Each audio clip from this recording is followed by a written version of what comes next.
First up is the Lincoln Memorial. The memorial took 8 years to complete from 1914 to 1922.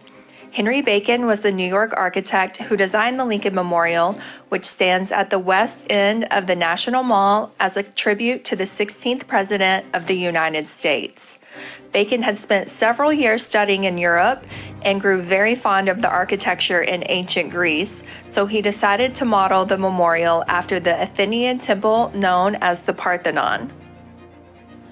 The 19-foot-tall statue of Abraham Lincoln was from the design of a sculptor named Daniel Chester French. His left hand is clenched in a manner depicting determination, and his right hand is open and relaxed. When the war was over, Lincoln wanted to bring the southern states back into the Union in a peaceful way without looking for revenge. The Lincoln Memorial steps overlook the famous reflecting pool. This was also the location of MLK Jr.'s famous "I Have a Dream" speech. The pool was completed approximately a year after the Lincoln Memorial and is 4,392 feet long. It holds approximately 6,750,000 gallons of water, and it's said that 24 million people visit this every year. Heading east from the Lincoln Memorial and a beautiful 10-minute hot and very humid walk from the park, you start to get a better view of the Washington Monument. This is an obelisk on the National Mall built to commemorate George Washington, a founding father of the United States and the first president of the United States. Construction of the memorial began in 1848, but due to funding issues, it wasn't completed until 1888.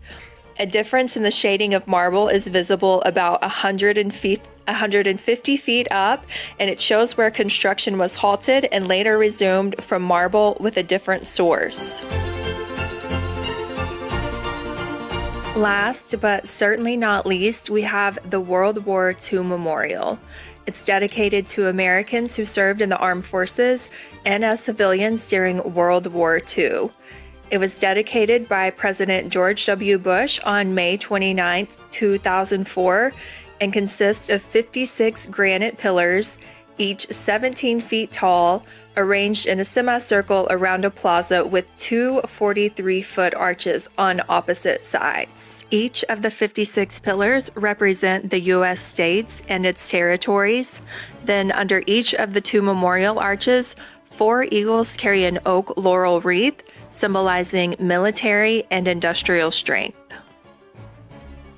The Freedom Wall is on the west side of the plaza and has 4,048 gold stars, each representing 100 Americans who died in the war. In front of the wall lies the message, "Here we mark the price of freedom." Thank you for coming along with me and learning about some of the nation's most famous monuments. I hope you had a good time, and if you want to learn more about me, head to onlyfans.com/veryhotvocab.